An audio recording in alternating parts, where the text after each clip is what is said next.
which is dumb because sometimes the thing they're redacting is Jeffrey Epstein's name, who clearly is not a victim, because then you see the non-redacted copy and you're like, yeah, that's clearly not a victim. You see, you don't understand. He's a victim. That's what it is. How are they so incompetent? Bro, they literally did not redact some of the victims' names. I cannot believe it. It is unbelievable. They did not redact some of the victims' names, and then they ended up redacting, once again, the names of Steve Bannon and numerous other people who are very clearly co-conspirators. I do think that like the lack of redactions for some of the victims is almost to like punish the victims, I assume. I don't know.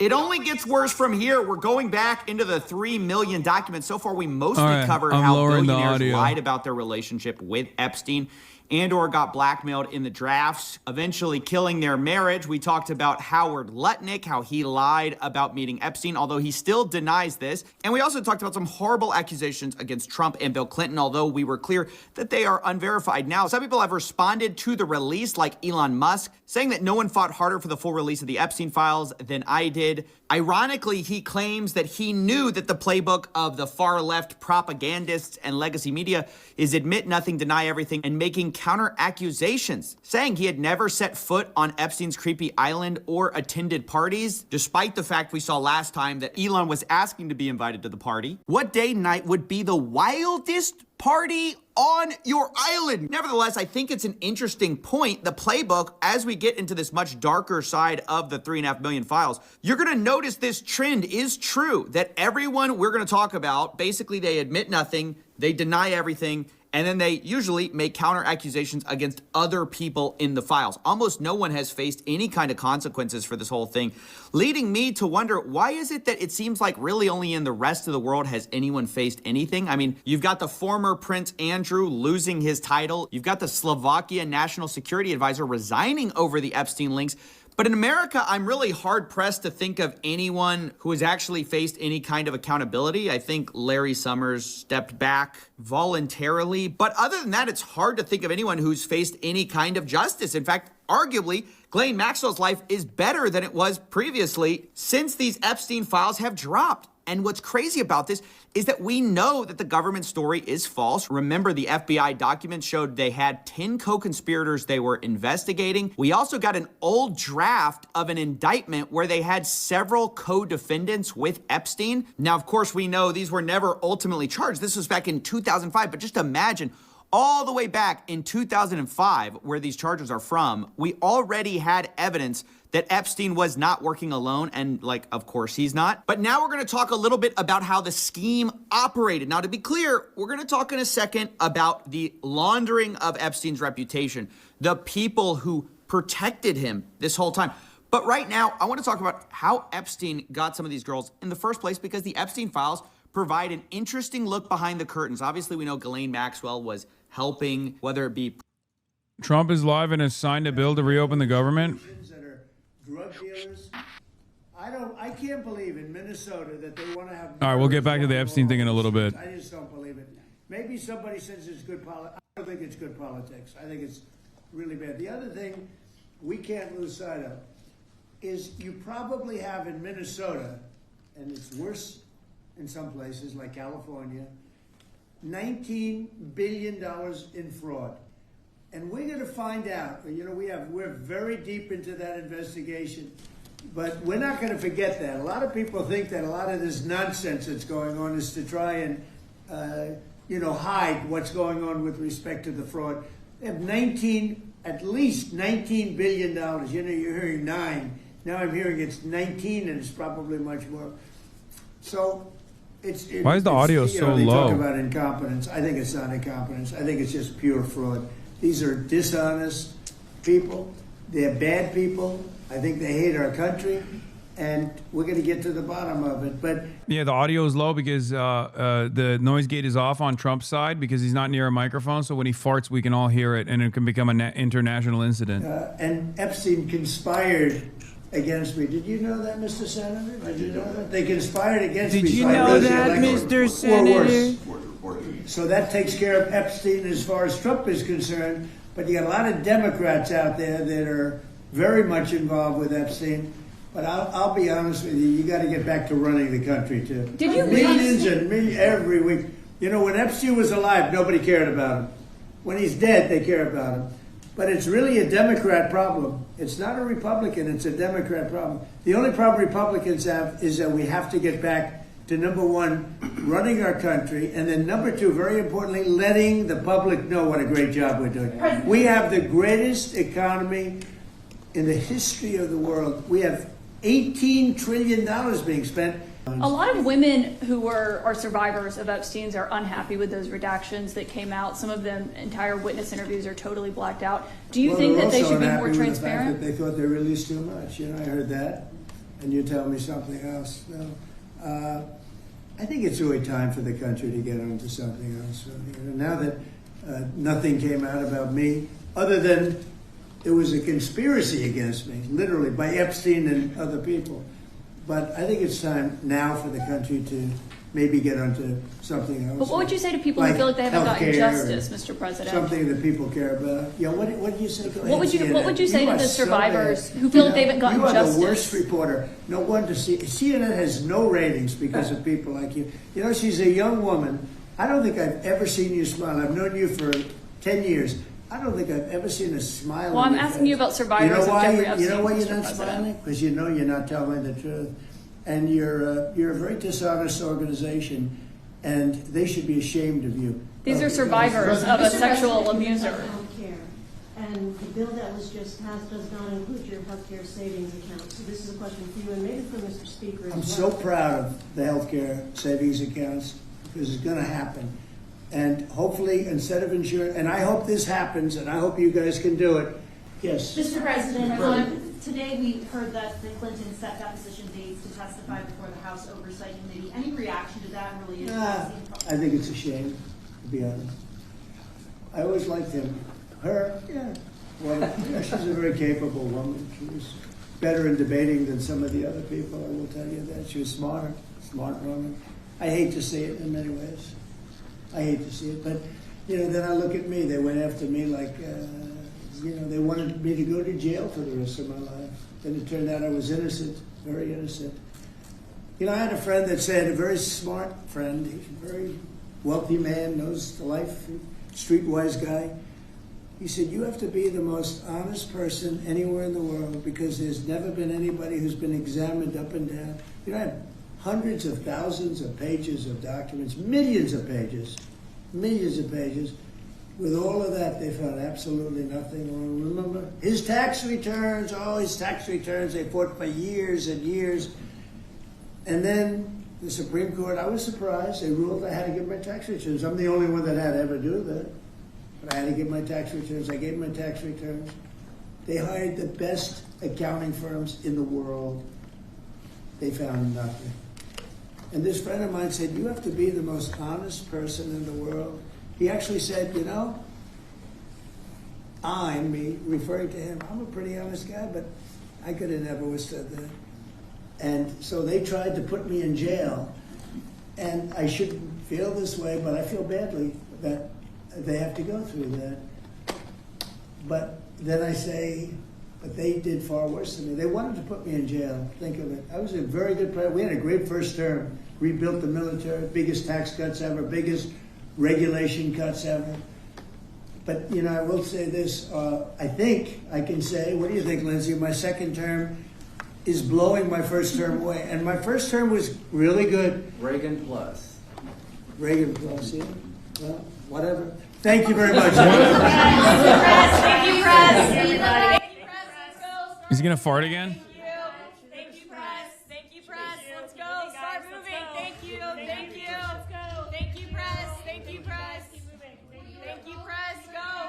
Thank you, Press. Thank you, Press. Whenever they say thank you, Press, they say it so condescendingly. Like, it's like, we get it. Like, you're not actually thanking the press. You know what I mean? I feel like you're saying you, Press. You're not saying thank you, Press.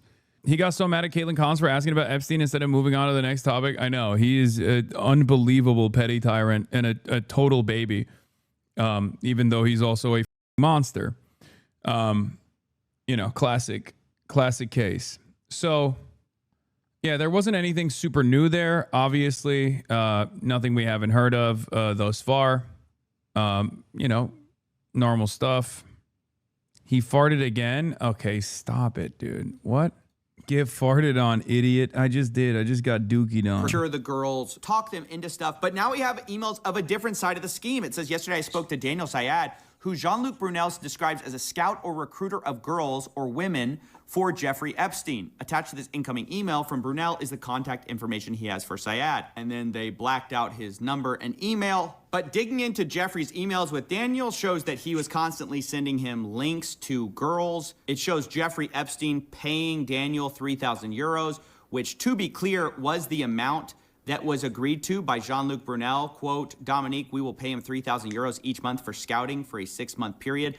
On all models we will get him, we will pay him 5% commission on their earnings. Imagine it's like baseball or it's like basketball. You're scouting for, I hate to use the word talent, but that's really what this guy was doing. He was going around the globe trying to find people for Jeffrey Epstein and Jean-Luc Brunel. According to one lawsuit, Epstein trafficked a Jane Doe to Jean-Luc Brunel many times. It describes their operation as this. Many of the girls came from poor countries or impoverished backgrounds. He lured them in with a promise of making good money. Quote, Brunel has been a model scout for various modeling agencies for many years, and he was apparently able to get U.S. passports for young girls to work as models, eventually, of course, being sent to Jeffrey Epstein. Now, it should be noted that Jean-Luc Brunel himself died in prison by hanging, and that's while he was being accused of horrible crimes related to trafficking and minors. So this guy is not a good guy. He was part of the op along with Daniel Syed, who was...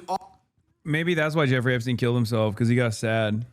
Because his best friend also killed himself under very similar circumstances. Have you ever thought about that? No, I guess not.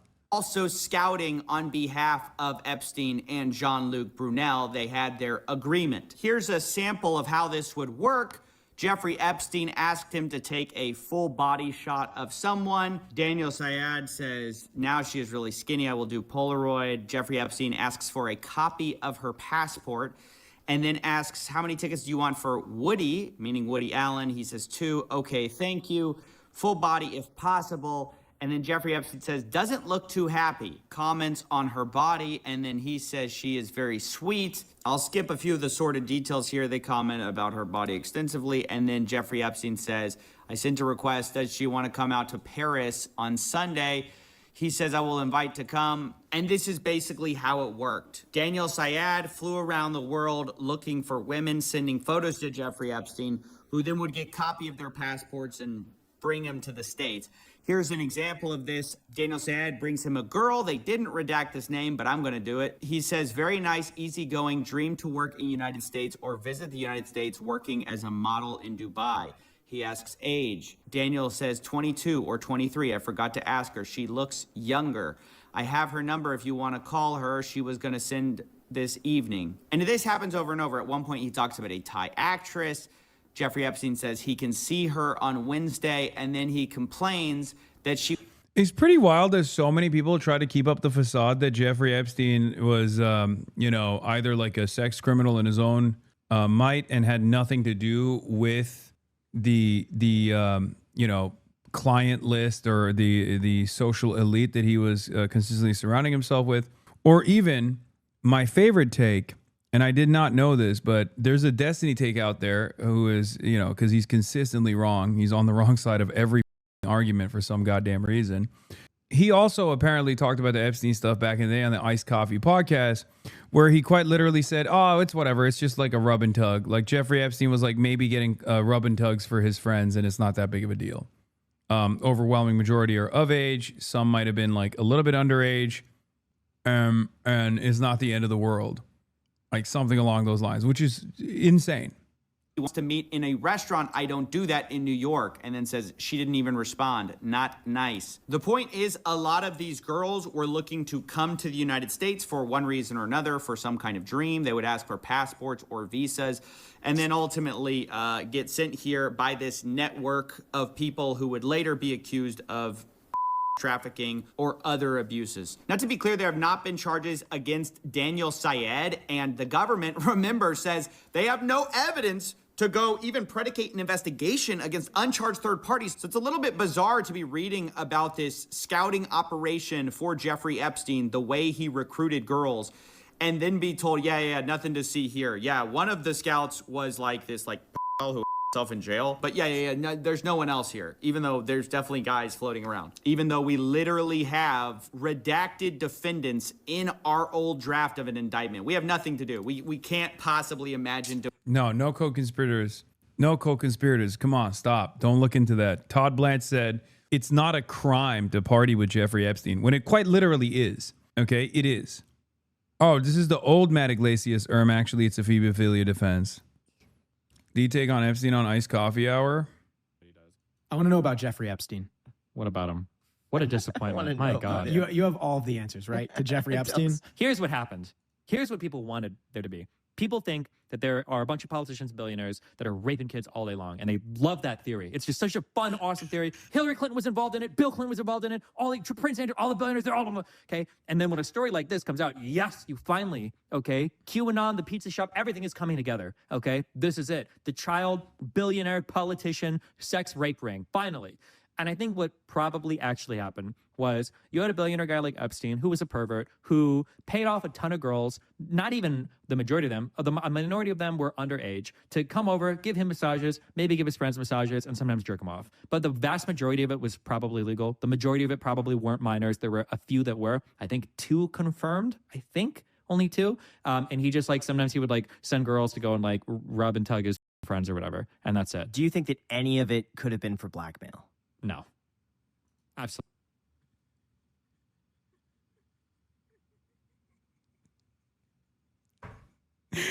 How is this man? First of all, only 2 child rapes or whatever is a crazy argument. Okay? Just a little bit of child rape on the side, only 2. Great. Great argument, okay? But overall, it is quite remarkable how he is so consistently on the wrong side. Like, he is notoriously wrong. I don't understand it. I don't know what it is. Is it the contrarian brain or whatever? I don't know what's going on. I don't know if it's because he's like constantly presenting himself as like in opposition to whatever I'm presenting, and then he, unfortunately for him, ends up running into this issue because I happen to be right, and then he, by definition, happens to be wrong. It's just pretty funny. This is from a couple years prior, by the way. I just saw a clip of this. I won't say absolutely not, but right now there is 0 evidence whatsoever of that at all. And the idea is bullshit. I wonder if his position has evolved since then, but it's just very, very interesting. Let's get back to it. Anything. And that brings me to one of the frustrating parts of these whole files is the redactions. I mean, I know I've been over this, but it's a different thing. In the past, the files were sort of overly redacted to protect people.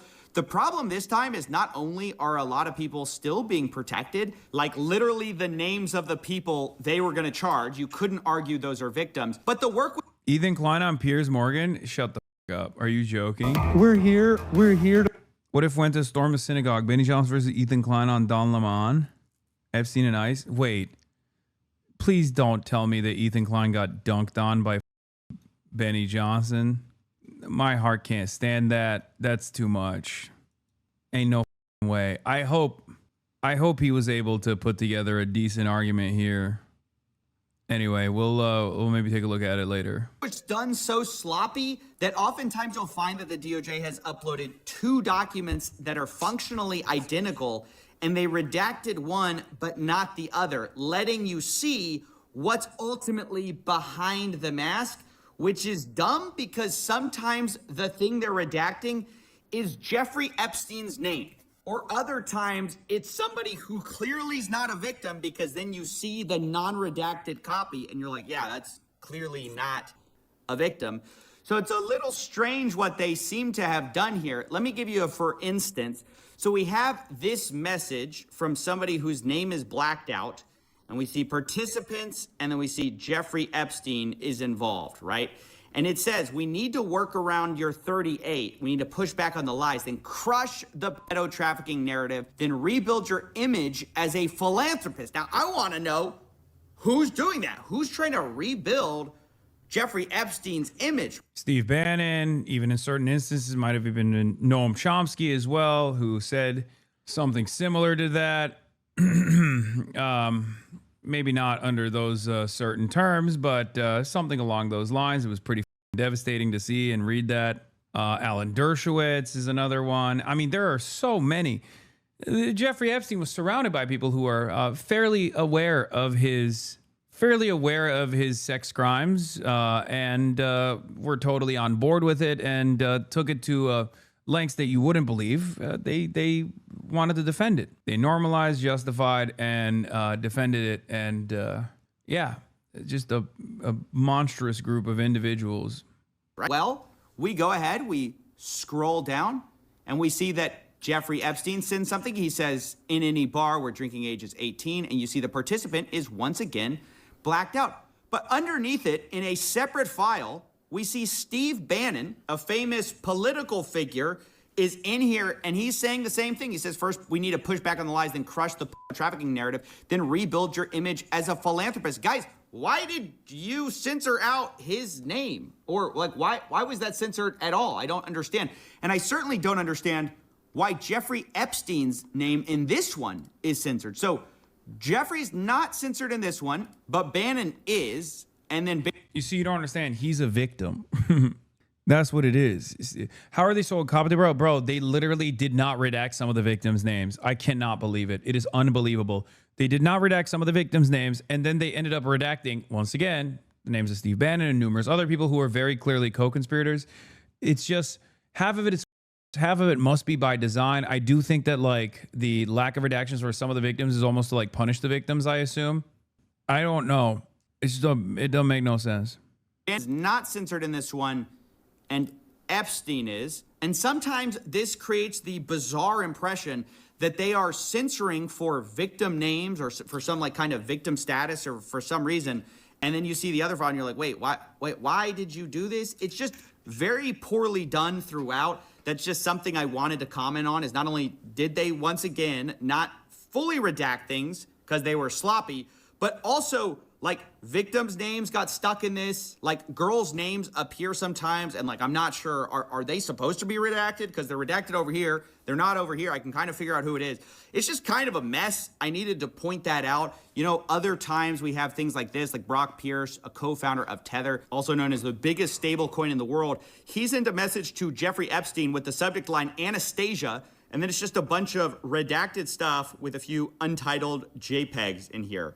And so, you know, you're thinking to yourself, what is this? Is he sending some illicit media? Like, what is this? Well, then we have this page where it wasn't redacted. I put that little dark square that I didn't know if this should have been redacted or not.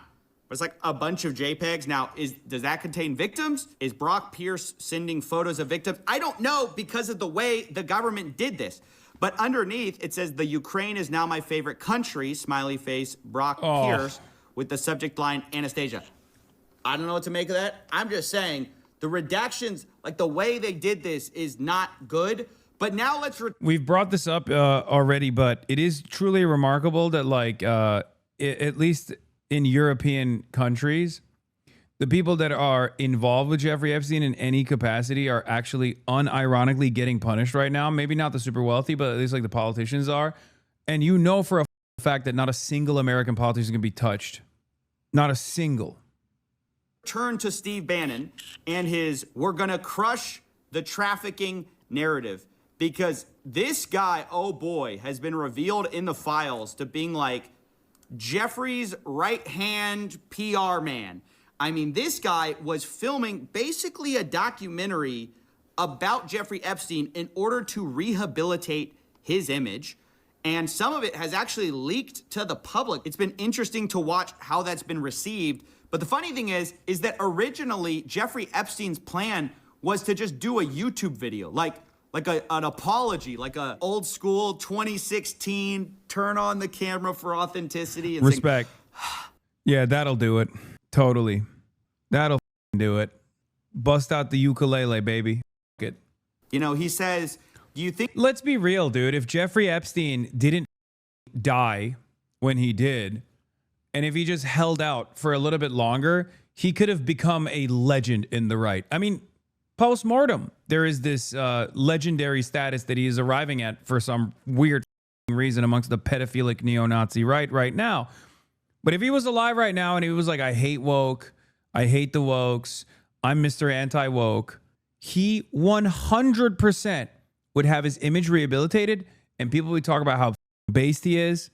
People would be talking about how awesome he is and how it's dope to do sex crimes to children. Okay? Jeffrey Epstein's biggest failure was that he died before he could have just done a right-wing pivot. Straight up. I mean, look at Andrew Tate. Andrew Tate is like small fry Jeffrey Epstein. I can do my own video interview and upload it to YouTube. No sandbagging, interview format, or like a diary piece. Steve Bannon says if you do an interview, it can't be like Johnny does a YouTube. It has to be amazingly professional and perfectly cut. Then Jeffrey Epstein responds, Woody, we assume Woody Allen, because they were close, said he would help edit. Not sure how to stage, what points to make, but better than trying to do an interview that I have no experience doing. Goal is to humanize the monster. Anything written carries little weight, to which Steve Bannon replies, yes, Jeffrey Epstein, should it be an interview format, interviewed by me? They start talking about, like, how do we do this? Humor, apology, how did I get rich? Question mark, topics. They're brainstorming. How do we trick the public into seeing me as... He would definitely go on Rogan. Brother, Jeffrey Epstein has spiritually gone on Rogan because piece by piece, the amount of people his dick has been inside of that have gone on Joe Rogan has basically made it so that Jeffrey Epstein has been on Joe Rogan himself. Okay? Peter Thiel, Mark Andreessen, Elon Musk, so many other billionaires and adjacent characters. I mean, Mark Zuckerberg, he even had a shorter relationship with Mark Zuckerberg, but he was apparently around Mark Zuckerberg as well. Considering that, I mean, dude, I feel like the Joe Rogan experience is basically a network where Joe goes and finds Joe goes and finds Epstein's besties to bring onto the show. Yeah, Lawrence Krauss, Steven Pinker, Elon Musk, Peter Attia, Peter Thiel, Donald Trump. This doesn't even scratch the fucking surface. Virtually every single person.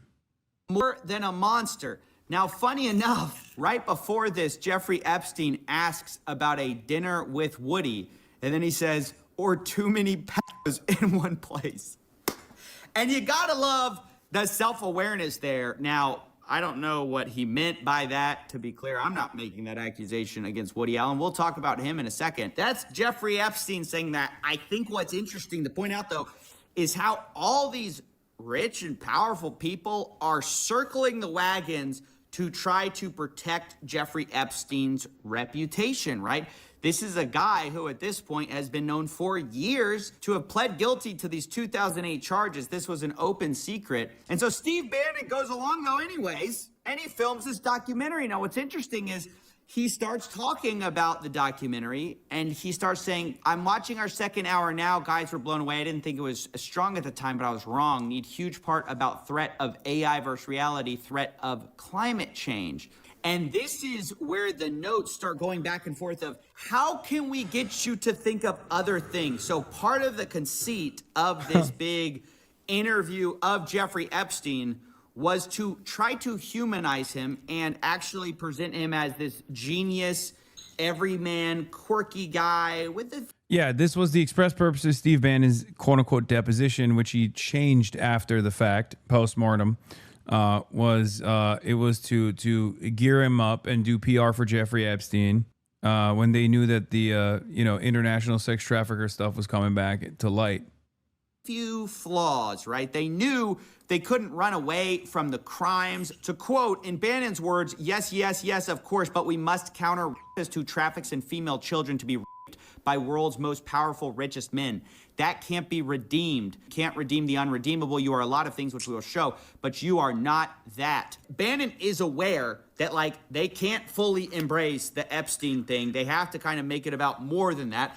And if you see the YouTube clip going around, that's what that is. And it's been so interesting to watch the reaction because you see, even for people who've been prepped with the idea that this is basically propaganda, some of them still fall for it. They post things like, oh, cat. Yes. Yes. Talking about the Rockefellers over and over again. I listened to the interview. I listened to big parts of the interview today, this morning. And people are picking apart bits and pieces of it, but it is, you know how I say money has never been more fake than it is at this point in time? Humans have never been more cattle than at this point in time. Okay. I swear to God, a medieval peasant is less cattle than the average American person. We are maxed out on being cattle. Who is casually confirming the world's conspiracies because he's talking about 2008. But guys, that's the whole deception. They're like trying to be like, hey, this guy, this horrible monster, he's going to tell you the secrets of the inside club. So you think more, that's the whole thing. That's how they're getting away with this. It's not some kind of, oh, he happened to want to talk about this. This is all premeditated. This has gone through revisions. They even called Jeffrey Epstein the smartest guy in the room. Look, you're the smartest guy in the room, right? You know that. It's honestly ridiculous anyone believes the false conceit of, you're obviously the smartest man in the room. You could tell. Jeffrey Epstein, and I say this sincerely, is not the smartest guy in any room, okay? There are points in this interview where he is so up his own asshole that he says, unironically, yeah, you know what? Plato and Socrates never actually wrote. Writing is actually bad. It's bad for your brain. It causes you to narrow your focus. He said that because he's illiterate and he's coping.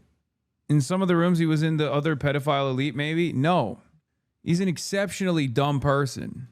The world's secrets. I mean, this guy, honestly, he talks about some of his engagements, like with the Rockefeller board, and he tries to say that owning a calculator is why he got that. It was very advanced in those days to have a Texas Instrument calculator where it could, by putting in the numbers, it would multiply. That's not what he's trying to say. I think he's trying to say that, like, you can't really calculate reputation, and he had reputation and he was of good stock.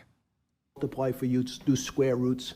And that was the first, and everyone who had a calculator was already advanced on Wall Street. The most important parts of business were really now going to calculations. Places like Rockefeller needed someone to say, look, we're entering a different world where numbers and the numbers of companies, portfolio management was going to be balanced. It was going to be statistical. Jeffrey, could you come on the board, potentially sit on the finance committee?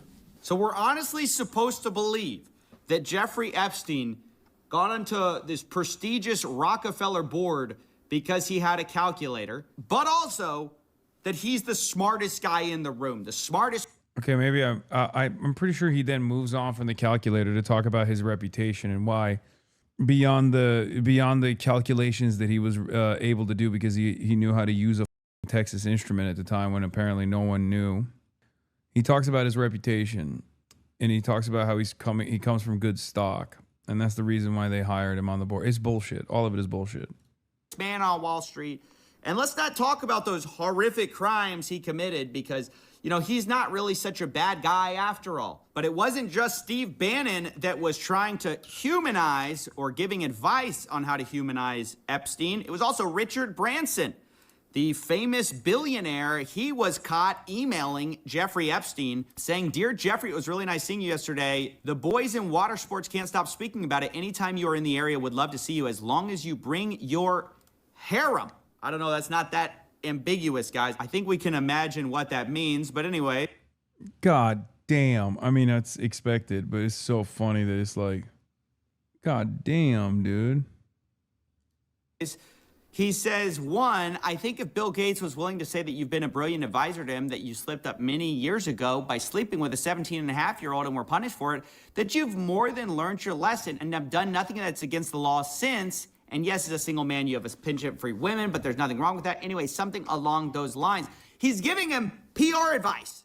How to get your reputation back. Hey, Jeffrey, privately, I loved you. You can come back anytime with your harem. Jeffrey Epstein responds, nice seeing you. Thanks for your hospitality. I appreciate your public relations thoughts. Now, according to the New York Times, a Branson representative said the two had a business meeting and stressed the women were adults and had not attended the meeting. All above board. That's what everyone says, by the way. Remember what Elon Musk said, right? That's the playbook. Admit nothing, deny everything. Speaking of, remember Howard Lutnick, who we showed on video saying that he had never seen Epstein since 2005? So I was never in the room with him socially, for business, or for even philanthropy. If that guy was there, I wasn't going because he's gross. although also calling him the greatest blackmailer ever. This guy was the greatest blackmailer ever. Well, also, according to the Times, Lutnick said he spent 0 time with him, even though there are emails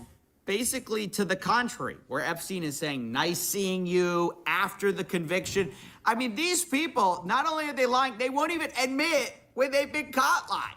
But now let's talk about Prince Andrew, too, who was caught lying over a woman at some kind of a party. I mean, just not a good, this is not doing you any favors, you know. I know Prince Andrew soon will probably be on the comeback tour. It's going to be a bunch of highly paid PR execs. Maybe Steve Bannon can jump in, shoot another 5-hour podcast trying to rehabilitate him. Like, Prince Andrew, what's the secret behind the royal family? Look, you're the smartest guy in the room. But again, has he admitted anything? Has he denied? Okay, I'm going to admit something. In a room where Jeffrey Epstein and Prince Andrew are together, that's the one room where Jeffrey Epstein is the smartest guy in the room. I take it back. We found a room. If there's one guy who's just as pedophilic, but even dumber than Jeffrey Epstein, it's Prince Andrew. Everything. Now, we should also probably talk about Noam Chomsky as well, the guy behind the book Manufacturing Consent, which in hindsight, maybe we should have suspected something. But either way, he also... No. Look. I need everyone to take a deep breath here, okay? Because I've been seeing some people that I have a lot of respect for say crazy stuff on the timeline. I'm not going to name names, but I've seen people say crazy shit on the timeline. First of all, there's the Parenti-Chomsky rivalry, right? The MLs who hate Chomsky, who are like, I told you so, pure vindication. You guys are ridiculous. Okay, calm down.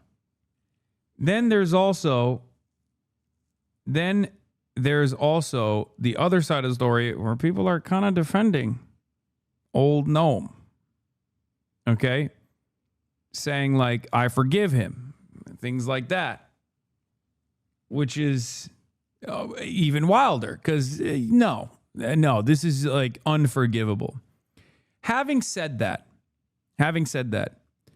I think his work still stands on its own, and it's a totally separate construct from who he is as a person or who he became as a person later on in his life, or who he might have been all along. Okay?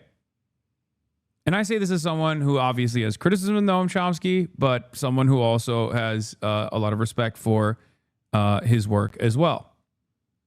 Okay? Noam is your Kanye? No. There is no, I will never, under no circumstance will I ever defend this shit. Are you insane? Like guys, one of the worst aspects of this, aside from the fact that he had a deep embedded relationship with Jeffrey Epstein, was that he also had a deep relationship with Steve Bannon, seemingly, which was insane. And not only that, but when people asked him, back when he was capable of responding to every email that he got, he defended it. Okay? It's irredeemable through and through. I'm just saying it doesn't touch like some of his earlier work. It doesn't, like, if you're making a post hoc justification for why it sucks, then you're wrong. If you have an issue with the way you interpret like Manufacturing Consent or, Profit Over People, all these other books that he's written, and that's one thing. But if you're saying like, oh, well, he's a pedophile, so all of his previous work is like completely irrelevant, well, then no, you're wrong on that. Not defending Chomsky, but did you know that Epstein was a pedophile creep? You are literally looking at correspondence between Jeffrey Epstein and Noam Chomsky right now, where Noam Chomsky is offering lines of defense to Jeffrey Epstein about the pedophilia. Yes, he knew. Yes. Okay. Yes, he knew. He knew. He knew. Come on. This is in the year 2019 of our holy Lord. Okay. February 23rd, 2019. This is when like the relitigation was taking place. Come on. Yes, he has internet. He absolutely has internet. He used to respond to every email ever sent to him. He has the most amount of internet. Some reputational advice to his buddy Jeffrey Epstein. He says, I watched the horrible way you've been treated by the press and public. It's painful to say, but I think the best way to proceed is to ignore it. When the vultures dearly want is a public response, which then provides a public opening. In general, I think it's best not to react unless directly questioned, particularly in the current mood. That's the best advice I can think of. No. Now, he sends that to Matthew Hiltzik of Hiltzik Strategies, who is a also famous PR guy, I guess, trying to help Epstein, I assume, who responds, I think that is wise. Now, later talking with Bannon, Epstein loops in Hiltzik again. He says, Matt Hiltzik thought your idea was epic. Hypocrisy of the liberal left. And he says, yep, he would confidentially like to sit and help if you like. This is Matthew Hiltzik. You know, a lot of powerful people basically were bending over backwards, left, right, center, trying to rehabilitate this guy's image.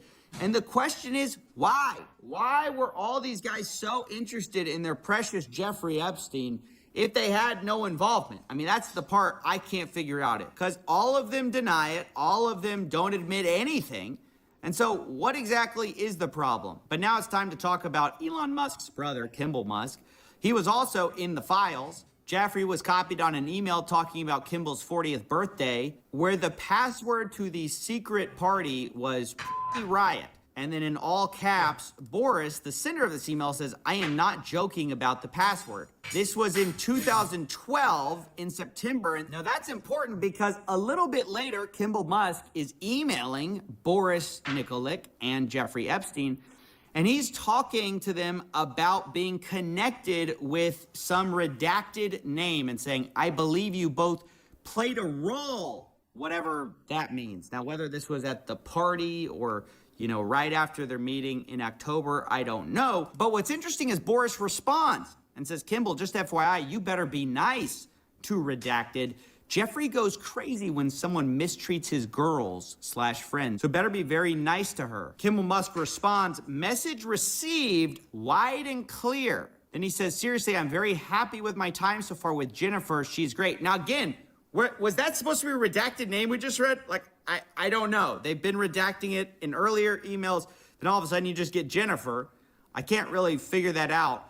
But what I can figure out is that a little while later, a few days later, Jeffrey Epstein gets an email. Now, we know Kimball credits the meetup and says Boris and Epstein were responsible in some way for this. But now Jeffrey Epstein's being emailed about Jen's schedule. Is that Jennifer? I mean, it seems like it because Jen's schedule for the rest of the year, and it seems like the assistant has copy and pasted Jen's response because she says, Sue, these would be dates in November, and then starts saying, you know, she can go to New York. She says the 29th to the 7th, she's free. Kimball to New York. Then she says, Kimball, Jen, London. Kimball, Jen, London to Morocco, ? Then she has a break, and then it's Jen, Kimball, St. Bart's. Assuming we're not sick of each other by the end of November. Now, I can't figure out why is she running this schedule about when she's hanging out with Kimball, who Jeffrey set her up with. Like, why is she running this by Elon Musk? To be clear, I don't know. You know, there could be, I guess, innocent explanations for this. Maybe, I don't know. But all I see are constant, powerful people either being intro to girls, talking about the harem, talking about beautiful ladies, and the FBI, they can't figure it out. They have no... If you've been in here, for years, you've already heard me talk about Kimball Musk, Elon Musk's brother. Every time Elon Musk talked about Jeffrey Epstein, I said, hey, fun fact, or maybe not so fun fact, but Kimball Musk is deeply connected to Jeffrey Epstein because he was dating one of Jeffrey Epstein's victims. And, you know, the truth will eventually prevail. Well, now we have more evidence for it. There you go. God knows why Elon was running his mouth when he was this connected, though. I didn't know he was this directly connected. What? No evidence to even investigate third parties. Why? I guess because they're rich and powerful. Around the world, we're seeing resignations. We're seeing people lose their status. But here in the United States, we've got like multiple presidents in the files. We've got the world's richest man in the files, several of the world's richest men in the files, and we just can't drum up any kind of evidence. It's just incredible to me. Now, I also want to talk about another rich and powerful person, and that is Peter Attia. He's a podcast bro. He's a longevity expert. And actually, funny enough, I read his book. And that's going to come into play here in a second because, oh boy, did I get some additional context. But let's start here with something that Peter Attia sent Jeffrey Epstein. He says, subject, got a fresh shipment. And then Epstein responds, me too. And there's a completely redacted image. Is that a girl? Is this bad redactions? You know, we don't know, although we'll find out in a second because later Peter responded to this. But Peter says, please tell me you found that picture online. Jeffrey responds, got a fresh shipment. Afraid not. Peter responds, you know the biggest problem with becoming friends with you.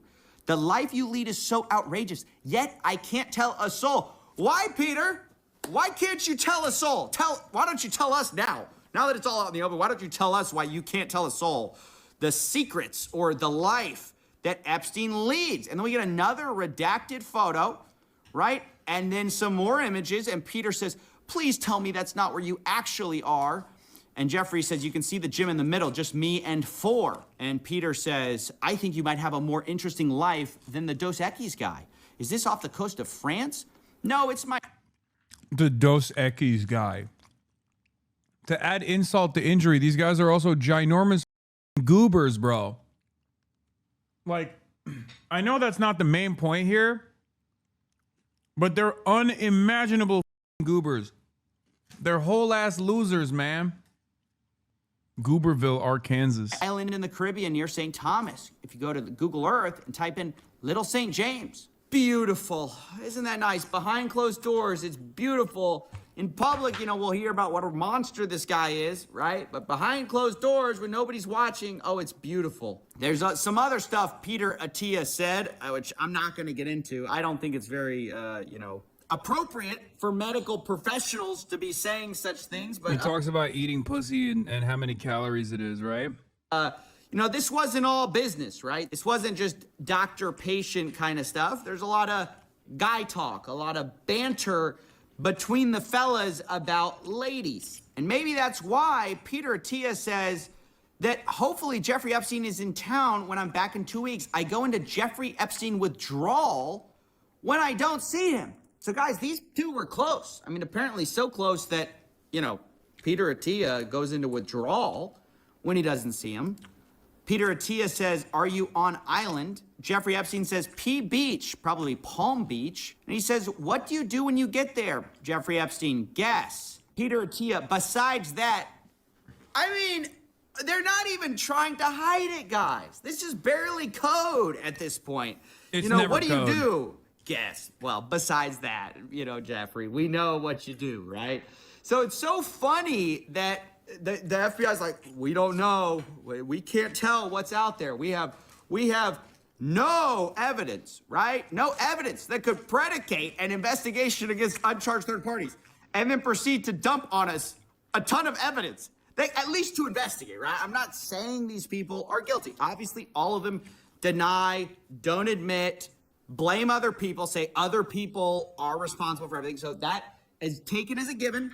I am not accusing anyone here. I'm just saying, seems like we got a few leads here, fellas. Some people to look at. Now, I want to address the fact that Peter Attia has actually responded to this whole debacle. He says the following email is what I sent my team last night. I sent a similar version to my patients as well. You put your trust, your credibility, your hard work, what we built together, and I take that responsibility seriously. You deserve a complete and honest account of what did and did not happen. I apologize. I did not get this out sooner. I wanted to be thorough. He says, I was not involved in any criminal activity. My interactions had nothing to do with his abuse or exploitation of anyone. I was never on his plane, never on his island, never present at any parties. That said, I apologize and regret putting myself in a position where emails, some of them embarrassing, tasteless, and indefensible, are now public. So it's this apology. He addresses some of the things.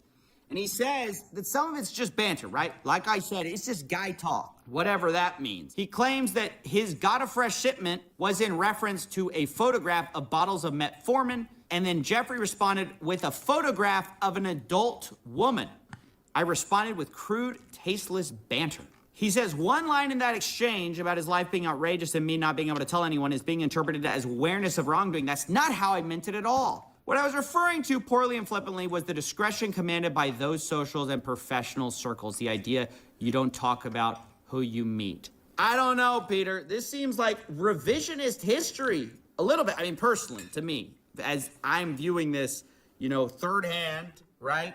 Just from the outsider perspective. Now, Peter says he did ask Jeffrey about his 2008 conviction, because all this happened afterwards, right? He characterized it as related charges. In 2018, I learned that this was grossly minimized. I was incredibly naive to believe him, and then later explains that in 2018, November, he read the Miami Herald investigative article, told him he needed to accept responsibility for what he did, and said he even asked Epstein to provide therapy to Epstein. I guess there's no emails of that stuff, huh? What a sad state of affairs that the only emails that exist is him glazing Jeffrey Epstein for pedophilia. Guys, when I found out, I was like, oh, how dare you, sir? You just haven't seen me say that. And oh, well, it was in private and now the guy's dead. So you can't even ask him. These victims, which is an interesting approach to have here. Now, the funny thing is, there are some more emails between Peter Attia that we need to read, because remember that he said he read this 2018 article from the Miami Herald. I believe it's this one by Julia K. Brown in November 28th. It's about Jeffrey Epstein assembling a large cult-like network of underage girls. But in December, Peter Attia says, home is very good, work stressful, making some changes. He asks him, what's the fallout from the recent story? Apparently talking about the Miami Herald. Now, maybe I just didn't see the emails, you know, that where he was demanding accountability. I don't know what that's about, but Jeffrey Epstein says, same as usual, just tougher. Peter Attia says, legally, any change. Same as usual. As in, he was aware of the previous charges too, huh? Interesting. Jeffrey Epstein, 0.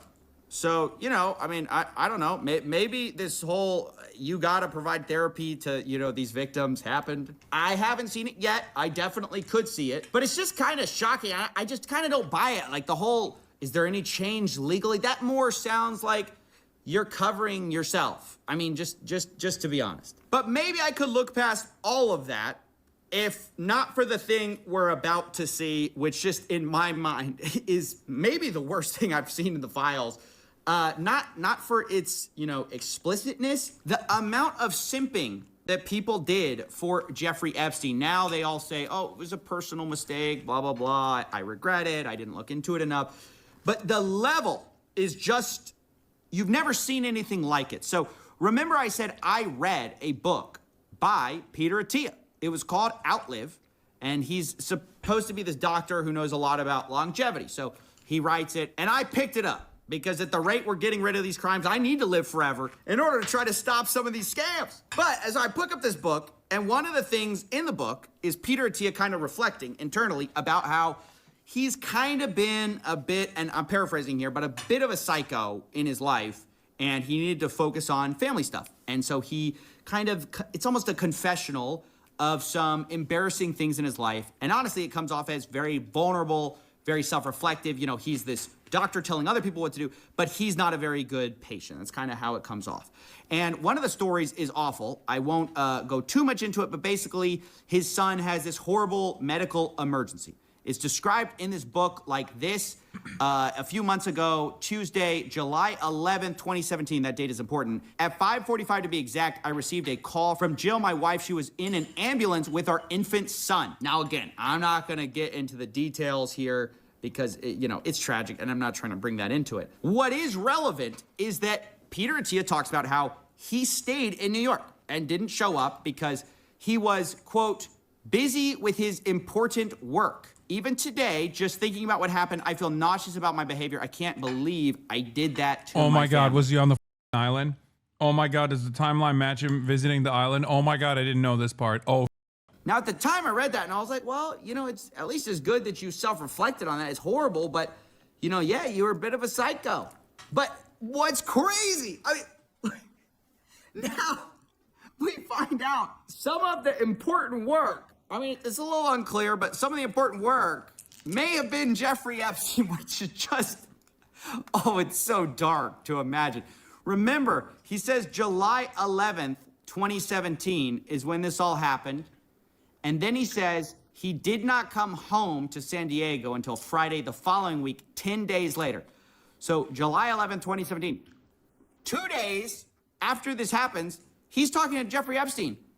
And they seem to be coordinating about something. Sure, what time? Jeffrey Epstein, 9:30. Peter Attia responds, sure, I can come earlier. Also, if you have a hard stop at 10, let me know.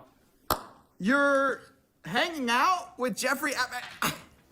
I don't even know what to say. This is out of pocket. I mean, there's no explanation for this. I mean, I didn't see this in the response from Peter. I mean, maybe he thinks he addresses it because he already admitted that was like scummy, but that is just, there's a reason that didn't make it in the book, is what I'm trying to say.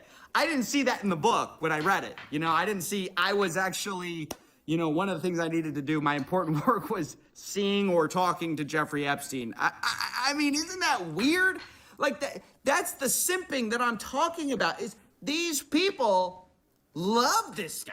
Or that's how it seems to me. Like, what are all these rich and powerful people doing, protecting him, missing emergencies for Jeffrey, fawning over Jeffrey, asking for Jeffrey's harem, saying their biggest problem is the life they lead is so outrageous they can't tell a soul? I mean, what is going on here? And is it true they all didn't know, right? Because, you know, I'm reading these documents and yeah, it's hard to say who exactly knew what, when, but I don't believe, remember, they're all denying it. I don't believe I want to point something out here, but Attia is a Barry Weiss acolyte. And Barry Weiss, when this data dump came out and people were like, wait a minute, isn't he one of the new podcasters that you hired for CBS?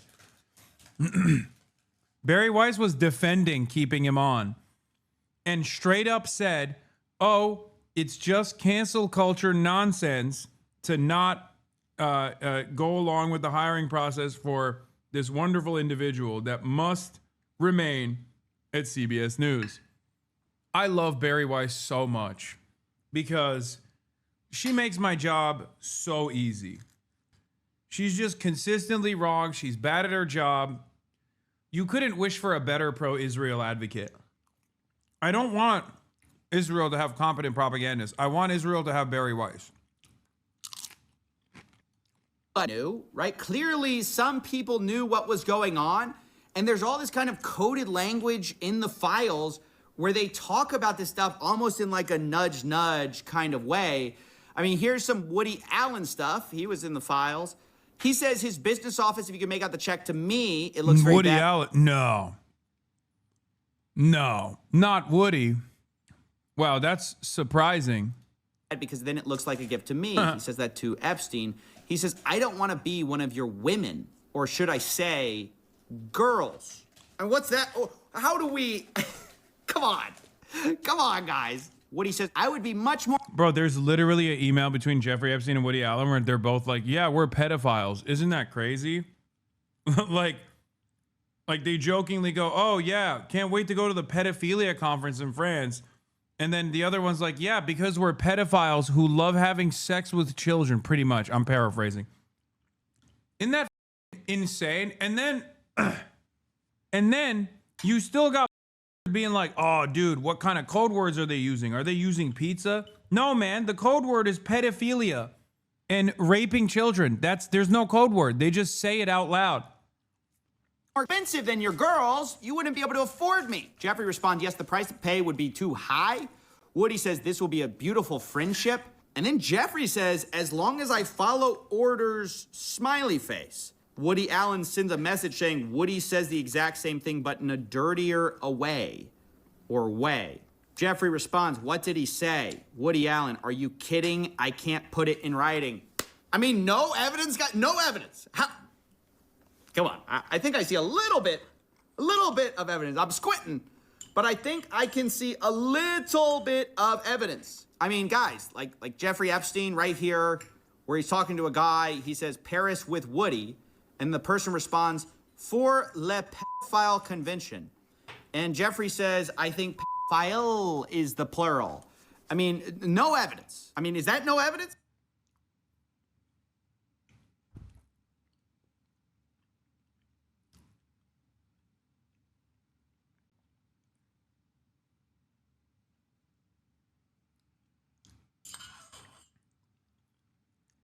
Will be in their emails being like, there's nothing like children. There's nothing I enjoy as much as nubile flesh. I love consuming it. And then people still turn around and they're like, wait a minute. Did they bring up cheese pizza at any point? Yeah, I'm going to go ahead and assume that when they're talking about cheese pizza, it's most likely cheese pizza, big dog. Because when they're talking about children, they just say children. It's nothing. We don't even want to question these people. There's no investigations going on. So yeah, it's honestly really sad to see how. Look, I'm not saying Barry Weiss's wife people is in around the there world too. are having crazy consequences, but a few people are resigning. Thank goodness. You know, a few people are at least facing a little bit of scrutiny. But here, Elon Musk lays out the. I think outside of Palestine, this was probably the other thing that I've consistently talked about nonstop, even though people looked at me kind of weird. And I guess they like kind of changed their tune after the Jeffrey Epstein suicide, quote unquote suicide, where people were like, okay, maybe there's more to this story.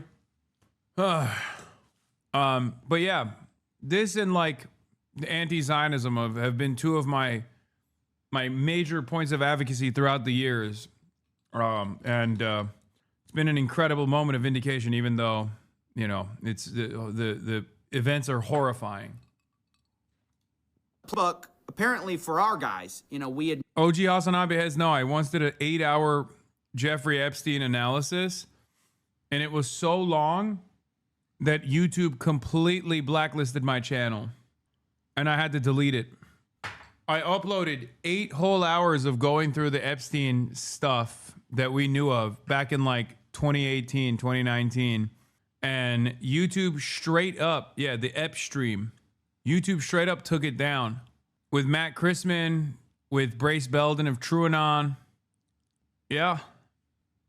Isn't that crazy? Noam Chomsky's wife calling Jeffrey Epstein a hero? Wait, what? You were a hero, Jeffrey. I just can't understand why Max has been doing all this to Noam for all these years and Deborah had been following Max's agenda. Wait, are they talking about, who are they talking about? Is it like Max Blumenthal? Wait, 5 hours of Jeffrey Epstein coverage you never asked for. Oh, this is it. It was initially 7 hours. Cut down to 5 hours. Then there was also this. So we're all in agreement that we think someone's going to kill Epstein before he gives up names, right? Any prison that doesn't put Epstein under 24/7 surveillance and solitary confinement right now is also responsible for him getting assassinated. I wrote that on my birthday, July 25th, 2019. Yeah, y'all think I'm Pre-Watch Piker new. Y'all think Pre-Watch Piker is a new thing, okay? It's been around. It's been around for so long. I think I did it. When shit pops off. Nothing. We deny everything. Subscribe to the Piker Broadcasting Service to get tomorrow's news today. That's right. For a voluntary subscription of only $6 a month, you can support the show. That's the only way to support the show. You can also subscribe to the Piker Broadcasting Service, now available on YouTube with a membership. That's right. We haven't figured out what the membership rewards are going to look like for YouTube, but you can subscribe to the Piker Broadcasting Service both on YouTube and also on Twitch. Tomorrow's news today. We blame others. We just push the spotlight onto other people. And unfortunately, that's what you've seen the whole time from all the people in the files. You know, all of them say, oh, I was so happy these files came out. It's about shining accountability and justice for the victims, but I had nothing to do with it. Okay, so then where's the justice for the victims? So nobody, you know, all of you say somebody else had something to do with it, but everybody says nobody had anything to do with it. The FBI says they don't have any other, you know, investigations, any other kind of leads, despite the fact we have one of the procurers of the women just walking free, apparently, like no charges against him. Have we investigated him? I mean, it's just shocking how much the Epstein files show the powerful, how they protect their own, how so many of them knew what was going on, to the extent they found out later, a lot of them tried to protect Epstein, like literally make PR campaigns for his reputation. And this is a dark look at the state of the world, honestly, because Epstein happened a while ago, but the reason everyone cares is because there's other Epsteins around, right? There's other people evading accountability all the time. There's other people that this band of billionaires and power brokers and PR people, even lawmakers, they circle the wagons and protect their own to the point you can never get accountability for anything. So anyway, that's it. It's a hard look at the Epstein files, but it's one we needed to do. But I want to make the disclaimer once again that, look, I've tried to read people's individual denials where I could, but you should just assume everyone that we are talking about firmly denies any kind of criminal wrongdoing. They deny anything untowards about any kind of minors. And given the fact that our government doesn't seem to want to investigate anyone, I would just assume everybody here is completely clear. And so I want to get all those caveats in here because we are talking about some very powerful people with enormous means. And I don't want to be seen as I'm saying stuff. I'm reading the files. I'm giving my personal opinion. But ultimately, this is an indictment of our FBI and the people in power. And that's what I think the Epstein files have really shown us. This has been a long road. Can you believe it all started over here? And we have come all this way with all these files coming out. And it seems like the question is on the table. Are there going to be consequences? Is there any chance that any of these individuals... Why does he have to make this kind of disclaimer? Are you kidding me? Millions of people watch his videos. He already explained it. Do you see the 4chan post that was posted before Epstein's death that was publicly revealed, confirmed to be posted by a guard in his unit? Yes, I have. I remember it at the time.